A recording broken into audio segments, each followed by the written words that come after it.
Good morning or afternoon or evening, wherever you are and whatever time it is. This is Pamela Fagan Hutchins, and you have stumbled across Wine, Women, and Writing, a part of Authors on the Air Global Radio Network. I am excited to be connected this morning. We've had horrible storms where I live, and sometimes that makes the internet a little less willing to play with me. Few quick announcements before we get to the meat of the program, which is that we play Pamela's personal book club and interview the authors that I love to read and want to share with you guys in my quest to explore complex, authentic female characters, and often the genesis of those characters and the real life stories sometimes they're based upon. And let you guys know that this has been a big week in the world of Pamela, in the world of Maggie. Let's see if I have the right books here. This little guy's been #1 on Amazon for a couple of days, and that's been pretty exciting. This is my first in the Maggie trilogy. And as a result, I want you guys to go out and read the next two, which came in fast release. Dead Pal, which came out just a couple of days ago. Also, and Sick Puppy. Also, I wanted to let you know that I finished the giveaway on the Labradorite ring, and the winner was Karen Hickey. Congratulations to Karen Hickey. I'm sure it will be beautiful on your finger, and I hope that it is transformative to you, like it was to me as I was writing the Maggie books.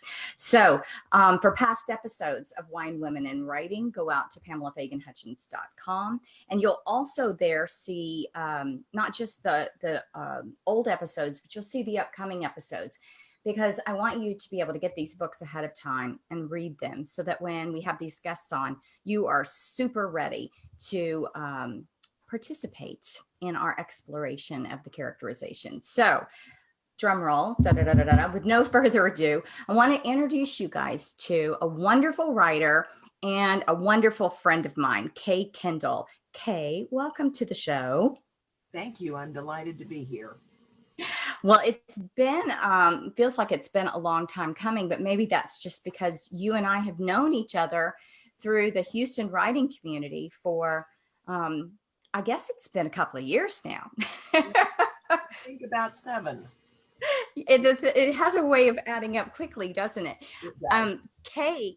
Kay writes wonderful historical mysteries, and the one we're going to be talking about today is the latest in her Austin Starr series, and it's called After You've Gone. And the book previous, was it the book previous, or was it your first Austin Starr that won the Silver Falchion a couple of years ago? It was the previous one. It was I've had 3 published, and it was the second one. Awesome. Yeah, Rainy Day Women.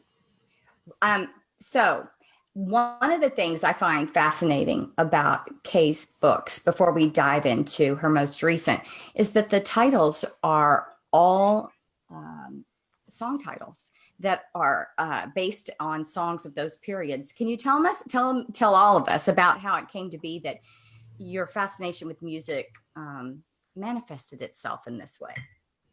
My first 2 books are set in the 60s, and of course there's wonderful rock music. And I'm particularly a fan of Bob Dylan.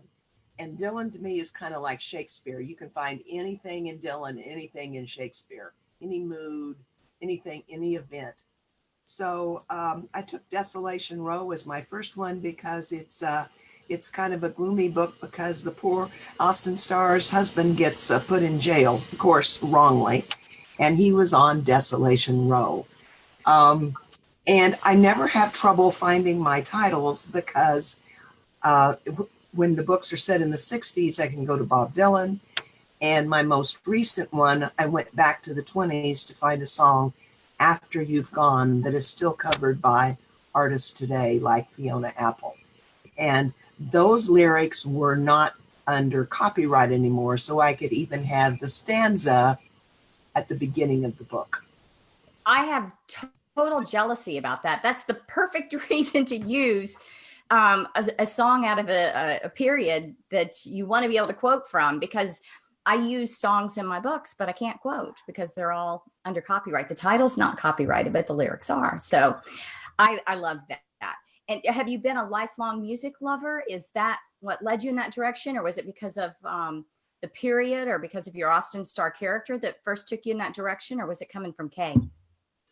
because I wanted to write about the 60s, I thought taking at least to a baby boomer, if you take a title of a Bob Dylan song, it immediately says, this is what we're doing, baby. We're doing this. And so it was like a quick way to do it. And that worked for me, and it sort of set a mood. So, I mean, I love Dylan. I love music. It just was a synergy that worked for me.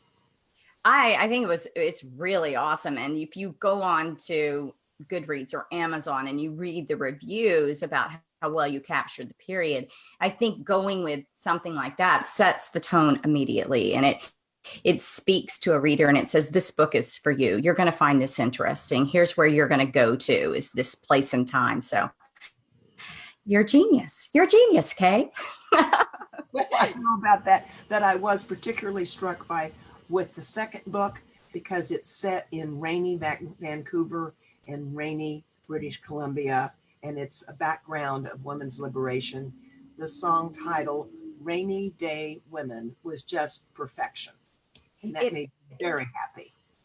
It is perfection. And again, before we dive into the most recent one, when I think about your first two books and how this series came into existence, I think of the close ties between some of the things about your past and how you were shaped by times and places led to these books. So you mentioned Canada.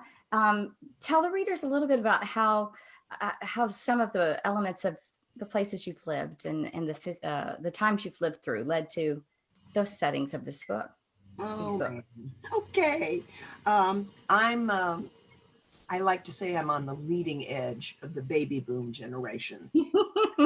My first husband became a war resistor during the Vietnam War. And when he said to me, you know, I'm either going to have to go to jail or go to Canada, he was thin and scrawny, not like my World War II dad. And I thought, oh, the Army won't want you. And so I said, well, honey, you can't go to jail. If you go to Canada, I'll go with you. Don't be silly. And 6 months later, he said, well, here are the graduate student catalogs that we need to look through in Canada. And I thought, oh my, what have I done? And I've given a promise, and off we went to Canada. And so I was there a long time. And when I remarried, we married a nice Canadian man who Pamela and her husband have met. Yes. And I was struck by the change in cultures, because when I was moving to Canada, people said, you will have no culture shock in Canada. It's exactly like the 51st state. I was terribly wrong. And so I had my first two books were passion projects. I wanted to show Canada as a unique foreign culture, particularly to somebody who was shell-shocked to be there. So there were some things I wanted to say, but also to be entertaining. And I like travel. So in each of my books, I like to show a different place and evoke the place and evoke the time. When I know when I read, it matters to me the time period and the location. There are some places that I have absolutely no interest in, and I won't say what they are because I think that's mean. So if it's a really strong book and it's in a place I don't care about, then I will read about it. But it has to climb a very strong, it has a lot to overcome. Whereas the places that I love, let's say England, that's an easy one. Anything in England, I'll read. There's some other places too. So time period, locale, things that I have experienced in those places mean a lot to me. And that's what bring color to my books, I think. Do you end up having to do a lot of research, or because you're going back to places and times that interest you, are you able to write from personal knowledge, or does it still end up being a lot of research? It's not a lot of research. With my first two books, I just had to check facts. And I also, because I was writing about the background of Canadian law, that criminal law that I know nothing about, I found an Ontario Supreme Court judge who checked my book for me. And Oh, how nice. oddly enough, I live in Texas. My family's Texan. Um, he was called the Texas judge because he was more of a rip snorter than is traditional in Canada. And I thought that was kind of fun. That is kind of fun. I bet he loved it. I should warn everyone that's listening that we do have our normal Boston Terrier snores going on. We have a choice: Boston Terrier snores or Boston Terrier yips, because there is no way to lock this dog in a place that he doesn't beg to be back with me. So it's our normal mood. And I also want to point out that I am having this moment of feeling guilt about my lack of exercise when I look at Kay's room behind her and I see an exercise piece of equipment and books. So, Kay, kudos to your balance. I think it's like, I call this the writer's lair, because lair is like, I think you just, it's dark, it's messy. And apologies to you, I meant to clean up the background. When I worked at a job 9 to 5, one of my mottos was never trust anybody with a clean desk. And I kind of live my life that way. There's too much clutter, but I'm just rushing from project to project. And sometimes when companies coming, I stop and clean up, but it doesn't last long. I always try to plan company coming every couple of months just so I'll have a reason to clean, because otherwise it's like, well, it's just going to get dirty again. That's right. It's very helpful when company comes on a regular schedule. So let's segue from your two first fabulous Austin Starr books, where Austin Starr was the star, to a departure for you, which was staying within your same world, but taking it to a different time period. What led you to move to family history, if you will, for the Starr clan? And you changed locations. Yes, there were two impetuses for that. First was even among the baby boom generation, some people do not love the 60s. If they lived through them, they thought they were really hard to get through. I didn't have that experience. I love thinking about them. So I thought, well, I need to shuck that time period and see how I do with that. The second thing was I was raised with a background of a very strong Texas grandmother, and she was given a man's name. She was named for her father, who was a judge. Her name was Walter. And I always mused about what it was like to, in that era, in the early 1900s, be such a strong woman and to have a man's name. And just it's a constant in my life. I would really just daydream about her. And it bubbled up. And I had wanted to take the Austin Starr saga back to Texas. And by doing a prequel, I could do that. And setting it in the 20s, which was a pretty bubbly time and a lot of chaos and change, was an exciting place to put it. And everything kind of just came together that way. Now, what I did do, this is not at all what my grandmother's life was. It was a tiny bit, but the thing that I really had to change was my grandmother's name that everybody called her was Wattie. And I thought that was really, really ugly. And so it was not a big leap to call her Wally, and for short. And I liked that a lot. And she was raised with hunting dogs and, rifles to shoot deer and all that. And so they're littered through the books. But I can promise you, well, as far as I know, that my grandmother never ran up against Al Capone thugs the way heroin does. But she would have if she could have. Oh, yes, she definitely would have. And I'm sure she would have faced them down. And so, again, for this very different time period, was this something that, based on like stories from your grandmother and stuff, that you were able to just immerse yourself in write from memory, or did this one require a little more digging for you to get right? I read a lot. Well, there were a lot of stories, and a sense of time I already had, a sense of place. What I needed to do was when I took Wally and her maiden aunt on the road, and they ended up in sinful Galveston during the 20s when there was a lot of rum running and illegal activity. That is what I needed to check in detail. Right. Everything else was not so much. Um, I think when I've read a lot about how you do an historical mystery without burdening it too much with detail. And the rule of thumb is you can do a lot of mystery.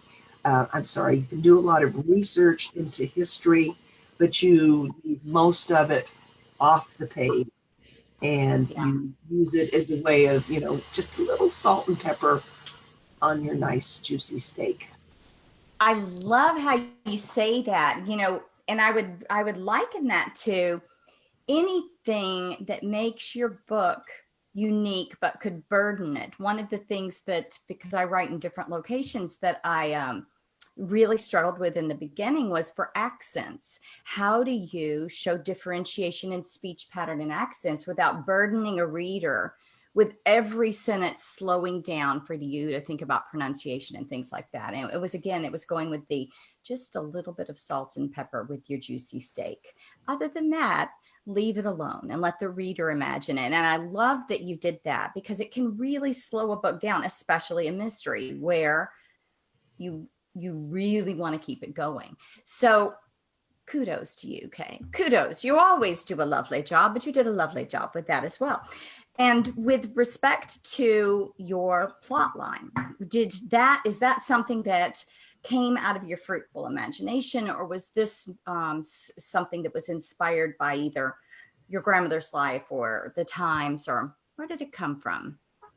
Well, the inciting incident, the major death that hits the book, was sadly happened to a friend of ours. Oh, I'm not going yeah. to say what it was because I want it to be a shock, but it was a real accident. And when it happened, I mean, it just stuck in my head. And I thought, that might not have been an accident. That could have been Mm-hmm. and made to look like an accident.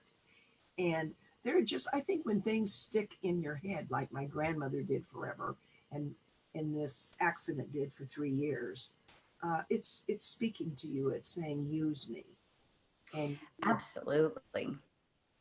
And I find that the most interesting things that we can write about are those where it just takes a little leap of the imagination to get to them from real life, especially with a mystery, because you want people to be invested and a little bit scared, and that could have been their life, that could have happened to their neighbor, that could have happened to their grandmother. So I love that you're able to find inspiration in the things around you. And speaking of the things around you, how many bunnies are currently living in the Kendall household? right now we have only three, and they're Oh, all precious. Our height was 7, and at that point we realized how strongly I am allergic to the poor things. So we agreed that we would eventually get down to 2. They are not long-lived animals, and they're right. in delicate health. So, but we agreed to do 2. But every time we get to 2, there's a sweet little one that hops by and says, "Oh, I need to be home." So we most of the time now we have 3, and they live in Bruce's study, and he talks to his babies. They started out being my thing, and then they became Bruce's because he's not allergic, and I just enjoy having them. And we just love them, and they're just precious. So for those of you that haven't seen, like, for instance, Kay's lovely author portrait with bunnies and things like that, they do bunny rescue. And this is a labor of love even more dramatically exhibiting that love, because Kay is definitely allergic to these bunnies and just can't break her bunny addiction. So I love it. I have a daughter that is the same way, and her dream is to have like a bunny rescue ranch one day. So we'll see if she ever gets there, but that's what she wants. Now, what's coming next for all of us that are following your writing and the greater world of Austin Starr? Are we going to stay with grandmother in the 20s? Are we going back to a later era and back to Austin, or have you made up your mind? Yes, I've made up my mind. It's going to Tangled Up in Blue, another Dylan song. It's going to be in 2 time periods. It's going to be set in 1989. Ooh. Flashbacks to 1969, which happens right after my second book. And by doing that, I can put Austin Starr together with her grandmother, Wally, and they can solve a mystery together. I love that. I love that. I knew you would do something fun to tie your timelines together and your characters together. So when Tangled in Blue, what's the target time frame that we should start looking for Tangled in Blue? I wish I was as fast a writer as you. Fast for me would be I'd get it done in a year, 18 months from now. Okay. But this is going to be a trickier task for me because I'm going to have 2 narrators and 2 timelines. And so I'm going to try to accomplish something I haven't done before. So, and that does get tricky. I haven't done that before.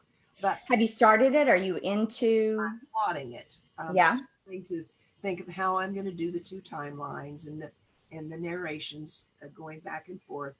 And I have a couple of bad guys, and I haven't determined exactly. I know who the red herring bad guys are, but I haven't decided exactly who was the big meanie and all the awful things that happened. It's the fun part. The possibilities are still endless. Yes. And you're not having to find your way to one particular ending yet. That gets trickier and trickier. So before we start wrapping up our time together today, are there, where's the best place for people to go if they'd like to read more Thanks Kay, interviews, things like that? Do you have a website, or do you like people to go to your Facebook page? What's your preferred landing for Kay Kendall? I have a website, austinstar.com, and Austin is spelled I-N, like the state capital of Texas. Okay. And R is double R. And you can read about my books there. I have, I blog once a month on the Stiletto Gang, which is a bunch of women who write mysteries.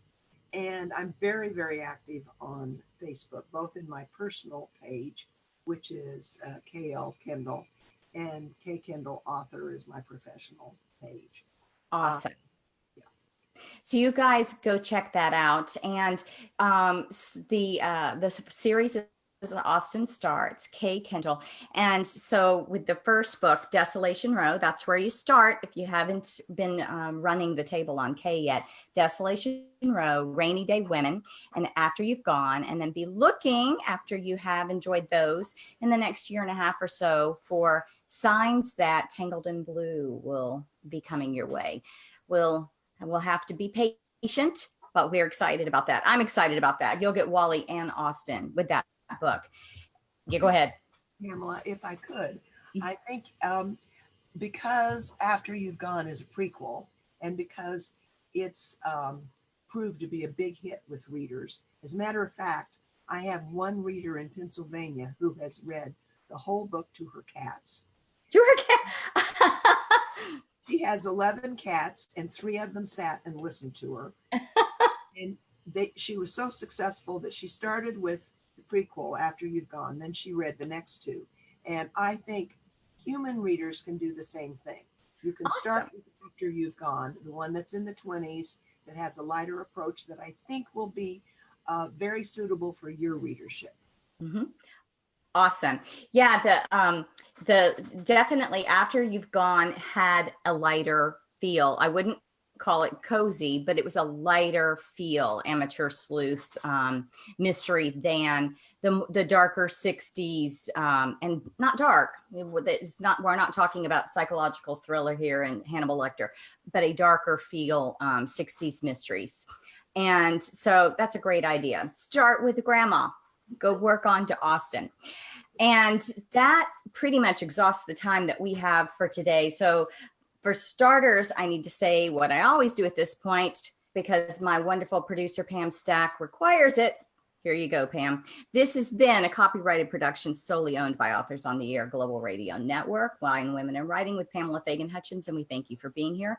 Kay, thank you for being here. It is wonderful to see your face, and I wish it was in person so I could also hug your neck, but thank you for being on the show. My pleasure. It's a delight to see you. Thank you. You're so welcome. And for those of you out there, check out the show for next week on my website, or catch one of the past episodes, PamelaFaganHutchins.com, or pick up the new Maggie Trilogy releases, Livewire, Sick Puppy, and Dead Pile. Until next time, I hope that you find yourself a great book to read this week. I know that I certainly will, or maybe 2 or 3. Bye, everybody.